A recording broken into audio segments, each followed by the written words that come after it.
ಎಲ್ಲರಿಗೂ ನಮಸ್ಕಾರ. 2025ರ T E ಟಿಗಾಗಿ ನೀವೆಲ್ಲರೂ ಕಾಯ್ತಾ ಇದ್ದೀರಾ. ಆ ಟಿ ಇ ಟಿ ಪೇಪರಲ್ಲಿ ನಾವು ಕನ್ನಡ ವಿಭಾಗಕ್ಕೆ 30ಕ್ಕೆ 30 ಅಂಕಗಳನ್ನ ಹೇಗೆ ಪಡೆಯೋದು ಅನ್ನೋದನ್ನು ಈ ಒಂದು ವಿಡಿಯೋದಲ್ಲಿ ನಾನು ನಿಮಗೆ ತಿಳಿಸ್ಕೊಡ್ತಾ ಇದ್ದೀನಿ. ಕನ್ನಡ ವಿಭಾಗದಲ್ಲಿ ನಾವು ಈಗಾಗಲೇ ಏನಪ್ಪ ಅಂದರೆ ಗದ್ಯ ಭಾಗವನ್ನು ನೋಡ್ತೀವಿ, ಪದ್ಯ ಭಾಗವನ್ನು ನೋಡ್ತೀವಿ. ಗದ್ಯ ಭಾಗದಲ್ಲಿ ಏನಪ್ಪ ಅಂದ್ರೆ ಅಂಕಗಳನ್ನ ಕಂಪಲ್ಸರಿ ಏನಪ್ಪ ಅಂದ್ರೆ ಅಂಕಗಳನ್ನ ಎಲ್ಲರೂ ತೆಗೆದುಕೊಳ್ತಾರೆ. ಅದೇ ರೀತಿಯಾಗಿ ಪದ್ಯ ಭಾಗದಲ್ಲೂ ಸಹ ಏನಪ್ಪ ಅಂದ್ರೆ ಅಂಕಗಳನ್ನ ಪಡೆದುಕೊಳ್ತಾರೆ. ಯಾಕಂದರೆ ಅಲ್ಲೇ ಪ್ಯಾರಾಗ್ರಾಫ್ ಕೊಟ್ಟಿರ್ತಾರೆ, ಅಲ್ಲೇ ಏನಪ್ಪ ಅಂದ್ರೆ ಪ್ರಶ್ನೆಗಳನ್ನು ಕೇಳ್ತಾರೆ. ಸಾರಾಂಶವನ್ನು ಅಲ್ಲೇ ಇರುತ್ತೆ, ಹಾಗೆ ಏನಪ್ಪ ಅಂದ್ರೆ ಪ್ರಶ್ನೆಗಳು ಅಲ್ಲೇ ಇರುತ್ತೆ. ಇಲ್ಲಿ 2 ವರ್ಷದ ಹಿಂದೆ ಏನಪ್ಪ ಅಂದ್ರೆ ಪದ್ಯ ಭಾಗವನ್ನು ಸ್ವಲ್ಪ ಹಳಗನ್ನಡದ ರೀತಿಯಲ್ಲಿ ಕೊಡ್ತಾ ಇದ್ದಾರೆ. ಹೀಗಾಗಿ ಹೆಚ್ಚಿನ ಒಂದು ಮನನ ಮಾಡಿಕೊಂಡು ನಾವು ಏನಪ್ಪ ಅಂದರೆ ಈ ಒಂದು ಪ್ರಶ್ನೆಗಳಿಗೆ ಉತ್ತರವನ್ನು ನಾವು ಹುಡ್ಕೋಬೇಕಾಗುತ್ತೆ. ಹೀಗಾಗಿ ಏನಪ್ಪ ಅಂದ್ರೆ ಪ್ಯಾರಾಗ್ರಾಫ್ ಆಯಿತು. ನಾವು ಕ್ವಶನ್ ಪೇಪರನ್ನು ನೋಡಿದಾಗ 2 ಪದ್ಯ ಭಾಗ ಆಗಲಿ ಮತ್ತು ಗದ್ಯ ಭಾಗ ಆಗಲಿ ಇಲ್ಲಿ ಏನಪ್ಪ ಅಂದ್ರೆ ನಾವು 16 ಮಾರ್ಕ್ಸನ್ನು ನಾವಿಲ್ಲಿ ಏನಪ್ಪ ಅಂದ್ರೆ 15 ಮಾರ್ಕ್ಸನ್ನು ನಾವಿಲ್ಲಿ ಪದ್ಯ ಭಾಗ ಆಗಲಿ ಗದ್ಯ ಭಾಗದಲ್ಲಿ ನಾವು ಏನಪ್ಪ ಅಂದ್ರೆ ತೆಗೆದುಕೊಳ್ತೀವಿ. ಹೀಗಾಗಿ ಆಮೇಲೆ ಏನಪ್ಪ ಬರ್ತಿರ್ತಕ್ಕಂಥದ್ದು ಏನಪ್ಪ ಅಂದ್ರೆ ಭಾಷಾ ಬೋಧನೆ ಏನಪ್ಪ ಅಂದ್ರೆ ನಾನು ಈಗಾಗಲೇ ನಾನು ಏನು ಸಜೆಷನ್ ಕೊಟ್ಟಿದ್ದೀನಿ. ನನಗೆ ಬೆಸ್ಟ್ ಬುಕ್ಸ್ ಅನಿಸಿದ್ದು ಏನಪ್ಪ ಅಂದ್ರೆ ಅನಸೂಯ ಬರ್ಗಿ. ಏನಪ್ಪ ಅಂದ್ರೆ ಒಂದು ಸರಿ ಆ ಅನಸೂಯ ಬರ್ಗಿ ಬುಕ್ಸನ್ನು ನೀವು ಓದಿ. ಖಂಡಿತವಾಗಿ ಏನಪ್ಪ ಅಂದ್ರೆ ಭಾಷಾ ಬೋಧನೆ ಅಷ್ಟು ಏನಪ್ಪ ಅಂದ್ರೆ ಈಜಿ ಅನಿಸ್ತೈತಿ ಅಂತ ನಾವು ಹೇಳ್ಬೋದು. ಇಲ್ಲಿ ಭಾಷಾ ಬೋಧನೆ ಆದ ತಕ್ಷಣ ನಮ್ಗೆ ಏನಪ್ಪ ಅಂದ್ರೆ ಇರ್ತಕ್ಕಂಥದ್ದು ವ್ಯಾಕರಣನೂ ಅದೇ ರೀತಿಯಾಗಿ ಕೇಳ್ತಾನೆ. ಭಾಷಾ ಬೋಧನೆಯ ನಂತರ ಆಗಲಿ ಅಥವಾ ಭಾಷಾ ಬೋಧನೆಗಿಂತ ಮುಂಚಿತವಾಗಲಿ ವ್ಯಾಕರಣ ಕೇಳ್ತಾನೆ. ವ್ಯಾಕರಣ ವಿಭಾಗದಲ್ಲಿ ನಾನು ಕೆಲವೊಂದಿಷ್ಟು ಎಷ್ಟು ಏನಪ್ಪ ಅಂದರೆ ಪ್ರಾಮುಖ್ಯತೆಯನ್ನು ಪಡೆದುಕೊಂಡತ್ಲೆ ಅಷ್ಟೇ ಏನಪ್ಪ ಅಂದ್ರೆ ಪ್ರಶ್ನೆಗಳನ್ನು ನಾನು ಯಾವ್ಯಾವ ವಿಭಾಗದ ಯಾವ್ಯಾವ ವರ್ಷದಲ್ಲಿ ವ್ಯಾಕರಣದ ಮೇಲೆ ಏನೇನು ಕ್ವಶನ್ ಟಿ ಇ ಟಿಯಲ್ಲಿ ಕೇಳೋಣ ಅನ್ನೋದನ್ನು ನಾನು ಆವಾಗ ಬರೆದಿಟ್ಕೊಂಡಿದ್ದೆ. ಹೀಗಾಗಿ ನೀವು ಸಹ ಏನಪ್ಪ ಅಂದರೆ ಯಾವ ವಿಭಾಗದಲ್ಲಿ ಯಾವ ಒಂದು ಟಾಪಿಕ್ ಮೇಲೆ ಎಷ್ಟು ಪ್ರಶ್ನೆಗಳನ್ನು ಈ ಒಂದು ಟಿ ಇ ಟಿಯಲ್ಲಿ ಕೇಳ್ತಾನೋ ಅನ್ನೋದನ್ನು ನಾವು ನೋಡ್ಬೋದು. ಅಕ್ಷರ ಸಂಜ್ಞೆ ಅಂದರೆ ಅಲ್ಲಿ ಮೂಲಾಕ್ಷರ ವರ್ಣಮಾಲೆ, ಎಲ್ಲರಿಗೂ ವರ್ಣಮಾಲೆ ಬರುತ್ತೆ, ಕನ್ನಡ ವರ್ಣಮಾಲೆ ಬಂದೇ ಬರುತ್ತೆ. ಹೀಗಾಗಿ ಅದರಲ್ಲಿ ಏನಪ್ಪ ಅಂದರೆ ಪ್ರಮುಖವಾಗಿ ಗುಣಿತಾಕ್ಷರ ಮತ್ತು ಸಂಯುಕ್ತಾಕ್ಷರ ವಿಭಜನೆ ಇದನ್ನು ಮಾತ್ರ ಒಂದು ಏನಪ್ಪ ಅಂದರೆ ಒಂದು ವರ್ಡನ್ನು ಕೊಟ್ಟಿರ್ತಾನೆ. ಆ ಗಣಿತಾಕ್ಷರವಾಗಿ ಬರೆಯೋದು, ಅದನ್ನು ಬಿಡಿಸಿ ಬರೆಯೋದು, ಸಂಯುಕ್ತಾಕ್ಷರವಾಗಿ ಬರೀರಿ ಅಂತ ಕೇಳ್ತಾನೆ. ಯಾವುದು ಮತ್ತು ಇಲ್ಲಾಂದರೆ ಒಂದು ಬಿಡಿಸಿ ಬರೆದಿರ್ತಕ್ಕಂಥ ಒಂದು ವರ್ಡನ್ನು ಅದನ್ನು ಏನಪ್ಪ ಅಂದ್ರೆ ಗುಣಿತಾಕ್ಷರ ಯಾವುದು, ಇದರೊಳಗೆ ಸಂಯುಕ್ತಾಕ್ಷರ ಯಾವುದು ಅಂತ ಆ ಶಬ್ದವನ್ನು ಕೇಳ್ತಾನೆ. ಹೀಗಾಗಿ ಆಮೇಲೆ ಸಂಧಿಗಳು ಬರ್ತೈತಿ. ಸಂಧಿಗಳಲ್ಲಿ ಏನಪ್ಪ ಅಂದ್ರೆ ಕನ್ನಡ ಸ್ವರ ಸಂಧಿಗಳು ಬರ್ತಾವೆ, ಕನ್ನಡ ವ್ಯಂಜನ ಸಂಧಿಗಳು ಬರ್ತಾವೆ, ಸಂಸ್ಕೃತ ಸಂಧಿಗಳು ಬರ್ತಾವೆ. ಇದ್ರೊಳಗೆ ಏನಪ್ಪ ಅಂದ್ರೆ ಇಂಪಾರ್ಟೆಂಟ್ ಯಾವುದಪ್ಪ ಅಂದ್ರೆ ಕನ್ನಡ ಸ್ವರ ಸಂಧಿಗಳು, ಸಂಸ್ಕೃತ ಸಂಧಿಗಳು ಇವುಗಳನ್ನು ನಾವು ಏನು ಮಾಡ್ಬೋದು ನೋಡ್ಕೋಬೋದು. ಆಮೇಲೆ ಏನಪ್ಪ ಅಂದರೆ ಶಬ್ದಗಳಲ್ಲಿ ದೇಶೀಯ ಶಬ್ದಗಳು, ಅನ್ಯ ದೇಶೀಯ ಶಬ್ದಗಳು ಬರ್ತಾವೆ. ಮತ್ತು ಇನ್ನೊಂದು ಏನಪ್ಪ ಅಂದರೆ ಇದ್ರೊಳಗೆ ತತ್ಸಮ ತದ್ಭವಗಳು ಅದು ಸಹ ಏನಪ್ಪ ಅಂದರೆ ಇಂಪಾರ್ಟೆಂಟ್ ಐತಿ ಅನ್ನೋದು ನಾವು ನೋಡ್ಬೋದು. ಅದೇ ರೀತಿಯಾಗಿ ನಾಮಪದಗಳು, ಸರ್ವನಾಮ ಯಾವುದು, ಭಾವನಾಮ ಯಾವುದು, ಲಿಂಗ ಯಾವುದು, ವಚನಗಳು ಯಾವುದು ಅದು ಸಹ ಏನಪ್ಪ ಅಂದ್ರೆ 1 ಮಾರ್ಕ್ಸಿಂದ ನಮಗಲ್ಲಿ ಕೇಳ್ತಾನೆ. ಹೀಗಾಗಿ ಯಾವ್ದು ಇಂಪಾರ್ಟೆಂಟ್ ಇದೆಯಲ್ಲ ಅದನ್ನು ಮಾತ್ರ ನಾನು ಬರೆದಿಟ್ಕೊಂಡಿದ್ದೆ. ಅದ್ರ ಮ್ಯಾಗ ನಾನು ಏನಪ್ಪ ಅಂದ್ರೆ ನನ್ನ ಫೋಕಸನ್ನು ಅಥವಾ ಅದ್ರ ಮ್ಯಾಗ ಒತ್ತನ್ನು ನೀಡಿ ಅವುಗಳನ್ನು ವ್ಯಾಕರಣವನ್ನು ನಾನು ತಿಳ್ಕೊಂಡೆ. ನೋಡಿರಿ ಇಲ್ಲಿ ವ್ಯಾಕರಣ ಅಷ್ಟು ನಾವು ತಿಳ್ಕೊಂಡಿದ್ರೂ ಏನಪ್ಪ ಕೆಟ್ಟಲ್ಲ, ತಿಳ್ಕೊಂಡ್ರೆ ತುಂಬ ಪ್ರಯೋಜನ. ಯಾಕಂದರೆ GPS ಆಳವಾಗಿ ಕೇಳ್ತಾನೆ ವ್ಯಾಕರಣ ಗೊತ್ತಾ. ಅಲ್ಲಿ ಪತ್ರಿಕೆ 3 ಏನಪ್ಪ ಅಂದ್ರೆ ಭಾಷಾ ಸಾಮರ್ಥ್ಯ, ಭಾಷೆಯ ಮೇಲೆ ಇರುತ್ತೆ ಆ ಪತ್ರಿಕೆ. ಹೀಗಾಗಿ ನಾವು ಟಿ ಇ ಟಿಯಲ್ಲಿ ಬೇಗ ಪಾರಾಗ್ಬೋದು, ಆದರೆ ಅಲ್ಲಿ ನಮಗೆ ಆಳವಾಗಿ ಜ್ಞಾನ ಬೇಕೇ ಬೇಕಾಗುತ್ತೆ. ಅದಕ್ಕೆ ವ್ಯಾಕರಣ ಎಷ್ಟು ಓದಿದ್ರೂ ಏನಪ್ಪ ಅಂದ್ರೆ ಕಡಿಮೆ. ಅದನ್ನು ನಾವು ಇಲ್ಲಿ ಸಂಧಿಗಳಾಗಲಿ, ಸಮಾಸಗಳಾಗಲಿ, ಛಂದಸ್ಸುಗಳಾಗಲಿ, ನಿಯಮಗಳ ಪ್ರಕಾರ ಅದನ್ನು ನಾವು ಪ್ರಾಕ್ಟೀಸ್ ಮಾಡಿದರೆ ಖಂಡಿತ ನೆನಪಿಗೆ ಉಳಿಯುತ್ತೆ ಅನ್ನೋದು ನನ್ನ ಒಂದು ನಂಬಿಕೆ.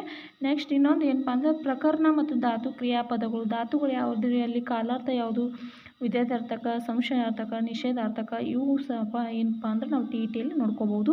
ನೆಕ್ಸ್ಟ್ ಅವ್ಯಯ ಪದಗಳು, ಅನುಕರಣಾವ್ಯಯ, ಸಂಬಂಧಕಾವ್ಯಯ ಮತ್ತು ಭಾವಸೂಚಕ ಇವೆಲ್ಲ ಏನಪ್ಪ ಅಂದ್ರೆ ಅವ್ಯಯ ಪದಗಳನ್ನು ಕೇಳ್ತಾನೆ.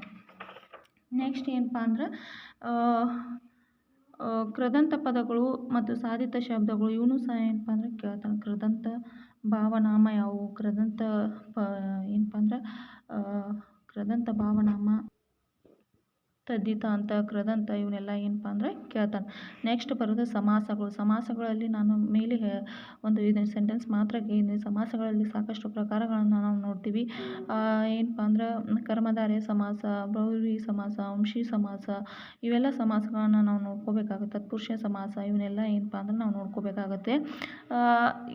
ಮತ್ತು ಆಮೇಲೆ ಏನಪ್ಪ ಅಂದ್ರೆ ಲೇಖನ ವಿರಾಮ ಚಿಹ್ನೆ ಇವು ಕಂಪಲ್ಸರಿಪ್ಪ ಅಂದ್ರೆ ಇದ್ದೇ ಬರುತ್ತೆ.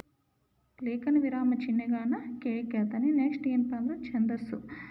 ಛಂದಸ್ಸುಗಳು ಸಹ ಏನಪ್ಪ ಅಂದ್ರೆ ಕೇಳ್ತಾನೆ. ನೆಕ್ಸ್ಟು ಅಲಂಕಾರಗಳು. ಅಲಂಕಾರದಲ್ಲಿ ನಾವು ಏನಪ್ಪ ಅಂದ್ರೆ ಅಲಂಕಾರ ಅಷ್ಟೇ ಕೊಟ್ಟಿದ್ದೀನಿ. ಅಲ್ಲಿ ಉಪಮಾ ಅಲಂಕಾರ ಯಾವುದು ಅಥವಾ ರೂಪಕ ಅಲಂಕಾರ ಯಾವುದು, ಅರ್ಥ ಅಲಂಕಾರ ಯಾವುದು, ಇವೆಲ್ಲ ಏನಪ್ಪ ಅಂದ್ರೆ ಉಪೇಕ್ಷ, ದೃಷ್ಟಾಂತ ಅಲಂಕಾರದ ಪ್ರಕಾರಗಳು ಯಾವುವು ಇವೆಲ್ಲ ಏನಪ್ಪ ಅಂದ್ರೆ ಅಲ್ಲಿ ನಾವು ನೋಡ್ಕೋಬೇಕಾಗತ್ತೆ. ಹೀಗಾಗಿ ನಾವು ನೋಡ್ಕೊಂಡ್ವಿ ಅಂದ್ರೆ ಖಂಡಿತವಾಗ್ಲೂ ಏನಪ್ಪ ಅಂದರೆ ನಾವು 30ಕ್ಕೆ 30 ಮಾರ್ಕ್ಸನ್ನು ಕನ್ನಡ ವಿಭಾಗದಲ್ಲಿ ನಾವು ಪಡೆದುಕೊಳ್ಬೋದು. ನೆಕ್ಸ್ಟ್ ಕನ್ನಡ ಬೋಧನಾ ವಿಧಾನದ ಈಗಾಗಲೇ ಏನಿಲ್ಲ ಅನಸೂಯ ಬರ್ಗೆ ಬುಕ್ಸನ್ನು ಖಂಡಿತವಾಗ್ಲೂ ನೀವು ತೆಗೆದುಕೊಟ್ರೆ ಬುಕ್ಸ್ ಸಿಗಲ್ಲ, ಆದರೆ ಜೆರಾಕ್ಸ್ ಮಾತ್ರ ಸಿಗುತ್ತೆ ಮಾರುಕಟ್ಟೆಯಲ್ಲಿ. ಆ ಒಂದು ಜೆರಾಕ್ಸನ್ನು ತೆಗೆದುಕೊಂಡು ನೋಡಿರಿ ನೀವು ಬೇಕಾದರೆ ಎಲ್ಲ ಕ್ವಶನ್ ಪೇಪರ್ಗಳನ್ನು ವರ್ಷದ ಕ್ವಶನ್ ಪೇಪರ್ಗಳನ್ನು ತೆಗೆದು ಹಾಕಿದಾಗ ಅಲ್ಲಿ ಖಂಡಿತವಾಗ್ಲೂ ನಮ್ಗೆ ಏನಪ್ಪ ಅಂದ್ರೆ ಅದು ಯಾವುದೇ ರೀತಿಯಾಗಿ ನಮಗೆ ನಾವು ಈಸಿಯಾಗಿ ತಿಳಿಸ್ಕೊಟ್ಟಿದ್ದಾರೆ. ಅಷ್ಟು ಏನಪ್ಪ ಅಂದರೆ ಚೆನ್ನಾಗಿದೆ ಮತ್ತು ಬುಕ್ಕೂ ಸಹ ಅಷ್ಟು ಹೆವಿ ಇಲ್ಲ, ಸ್ವಲ್ಪ ಇದೆ. ಹೀಗಾಗಿ ಎಲ್ಲರೂ ಅದನ್ನ ಓದ್ಬೋದು. ನೋಡ್ರಿ ನಾನು ವಿಭಕ್ತಿ ಹೇಳಿದ್ನೆಲ್ಲ ವಿಭಕ್ತಿ ಕೇಳಿದ್ದಾರೆ ಅಲ್ಲಿ. ನೆಕ್ಸ್ಟ್ ಏನಪ್ಪ ಅಂದ್ರೆ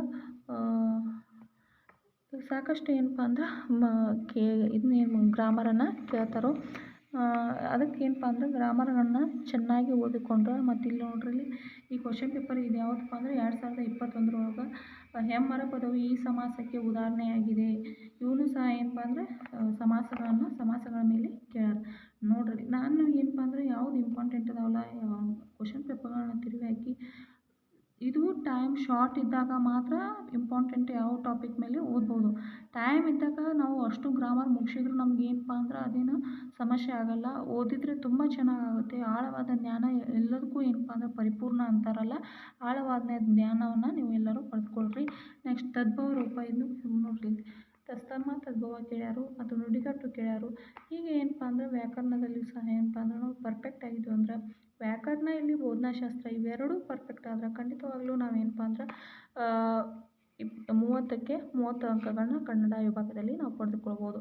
30ಕ್ಕೆ 30 ಅಂಕಗಳನ್ನ ಇಲ್ಲಿ ಪಡೆದ್ರೆ ನಮಗೇನಪ್ಪ ಅಂದ್ರೆ ಒಂದು ಬೆನಿಫಿಟ್ ಇರುತ್ತೆ ಅಂತ ಹೇಳ್ಬೋದು. ಸೈಕಾಲಜಿಯಲ್ಲಿ ಏನಪ್ಪ ಅಂದ್ರೆ ಅಲ್ಲಿ ನಮ್ಗೆ ಡೌನ್ ಆಗೋ ಸಾಧ್ಯತೆ ಇರ್ತೈತಿ, ಇಂಗ್ಲೀಷ್ನಲ್ಲಿ ಡೌನ್ ಆಗೋ ಸಾಧ್ಯತೆ ಇರ್ತೈತಿ. ಅದಕ್ಕೆ ಏನಪ್ಪ ಅಂದ್ರೆ ನಮ್ಮ ಮಾತೃಭಾಷೆಯಾಗಿರ್ತಕ್ಕಂಥ ಕನ್ನಡದಲ್ಲಿ ನಾವು ಹೆಚ್ಚಿನ ಒಂದು ಅಂಕಗಳನ್ನ ಪಡ್ಕೊಂಡ್ರೆ ಮುಂದಿನ ಒಂದು ವಿಷಯಕ್ಕೆ ನಾವು ಇದು ಒಂದು ನಮಗೆ ಸಹಾಯ ಆಕತಿ ಅಂತ ಹೇಳಿ ನಾನು ಈ ಒಂದು ವಿಡಿಯೋದಲ್ಲಿ ತಿಳಿಸ್ಕೊಡ್ತಾ ಇದ್ದೀನಿ.